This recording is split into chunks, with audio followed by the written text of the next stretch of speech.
Baiklah, saya Wali. Assalamualaikum warahmatullahi wabarakatuh. Perkenalkan, nama saya Denny Waidi Putra, NPM 224111057, kelas manajemen 22B. Baiklah, saya di sini akan menyampaikan materi tentang pengantar statistika. Definisi statistika. Statistika adalah ilmu yang mempelajari bagaimana data atau angka tersebut dikumpulkan, diolah, dianalisis untuk menghasilkan sebuah informasi yang bisa digunakan dalam pengambilan dan keputusan. Berikutnya, perbedaan statistika dan statistik.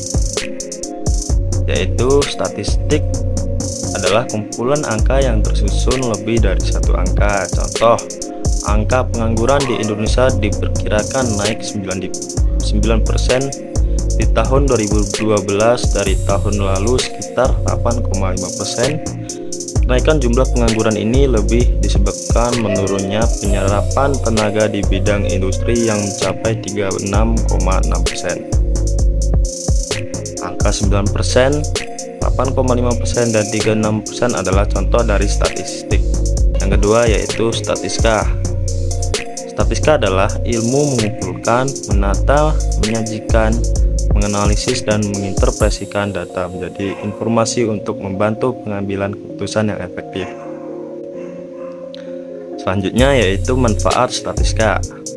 Manfaatnya mempelajari statistik sebagai berikut. Yang pertama, memberi pengetahuan dan kemampuan kepada seseorang untuk mengevaluasi terhadap data. Yang kedua yaitu bagi mahasiswa, ilmu-ilmu sosial ini dapat bermanfaat bagi dunia kerja kelak. Manfaat-manfaat statistika dalam riset sosial dan lainnya yaitu yang pertama, menyusun, meringkas dan menyederhanakan data. Kedua, merancang kegiatan survei atau eksperimen. Yang ketiga yaitu menerapkan metode terbaik dalam penarikan kesimpulan inferensia.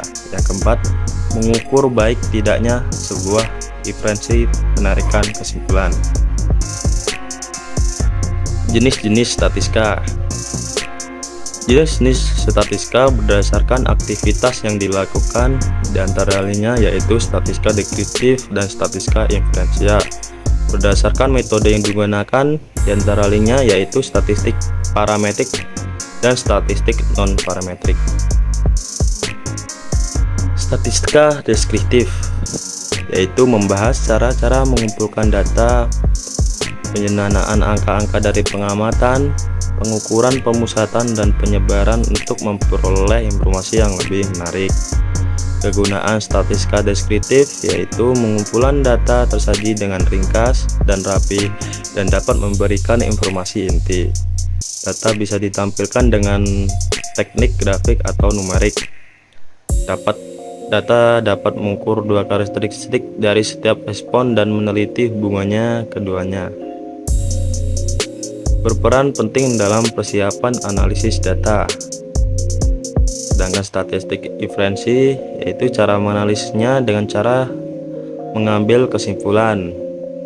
Dapat menganalisis sebagai data atau sampel keseluruhan data, dilakukan pendugaan parameter, membuat dan menguji hipotesis, membuat kesimpulan yang berlaku umum.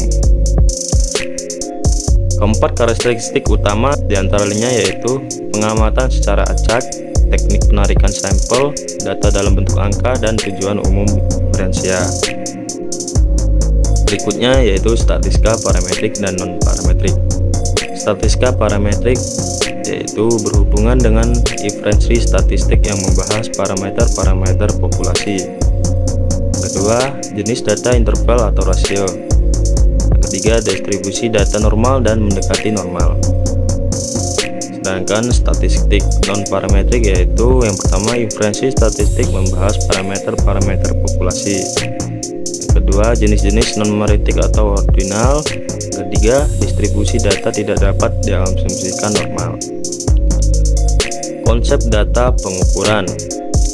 Konstanta dan variabel. Contoh konstanta yaitu tipe ideal, mikrorasi, keluarga, dan revolusi. Contoh variabel yaitu pengukuran status gizi dan kepadatan penduduk. Variabel kuantitatif dan kualitatif.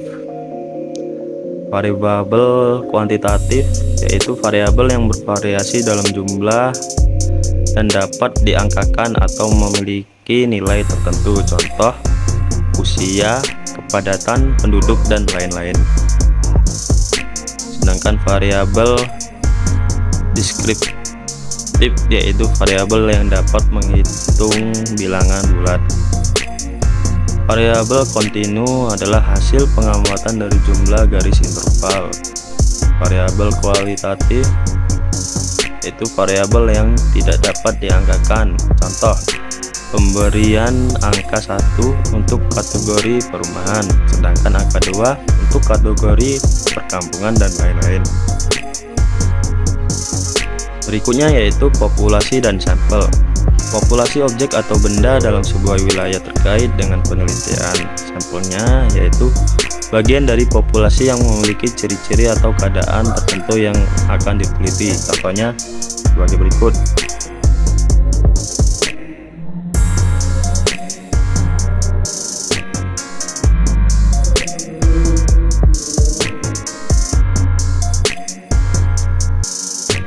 Baiklah, itu saja yang dapat saya sampaikan dalam materi tersebut. Saya ucapkan terima kasih dan saya akhiri. Assalamualaikum warahmatullahi wabarakatuh.